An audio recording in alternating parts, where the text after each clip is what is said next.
What's all the ballots about the arms trade? Oh wait, I get it now. Hello, how are you? Welcome to a climbing centre on the border between England and Wales.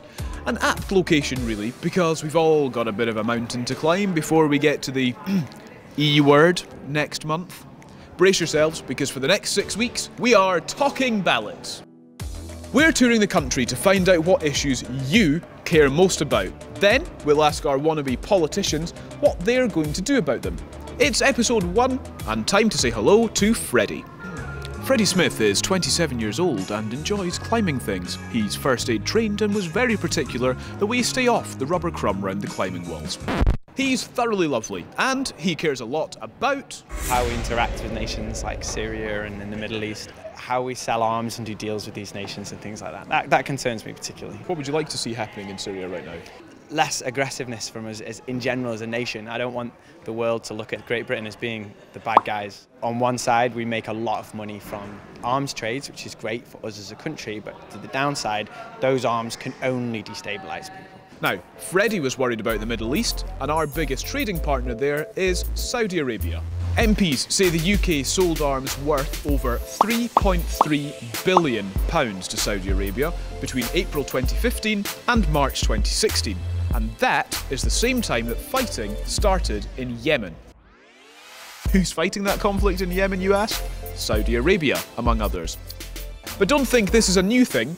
We've been selling weapons to questionable regimes, and by the way, that's an understatement, for years. And back to that £3.3 billion, well, that cash would buy nearly 16,000 homes in the UK, or 1,346,938,775 cups of coffee. And that'd be some caffeine boost, as well, of course, as a lot of cash for the UK economy. And of course, ahead of the general E word, it's a question that not just Freddie will be asking, and so we boldly set out to find out how the main political parties will answer it. They'll be looking for your votes, of course, so we got this for you. The SNP are against selling bombs and rockets to Saudi Arabia, and they want the government to work out an effective plan to defeat Islamic State militants. Let's find out what the SNP think. Labour say they would look at tough licensing rules for arms exports. They want Parliament to be consulted about any proposed military intervention in Syria, and say they'll strain every sinew to get the diplomatic process back on track.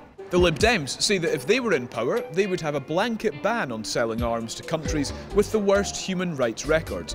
They say military intervention in countries like Syria is a matter of last resort, and they only support it in cooperation with the UN. UKIP support Britain's industries, but say we must be wary of who we sell arms to.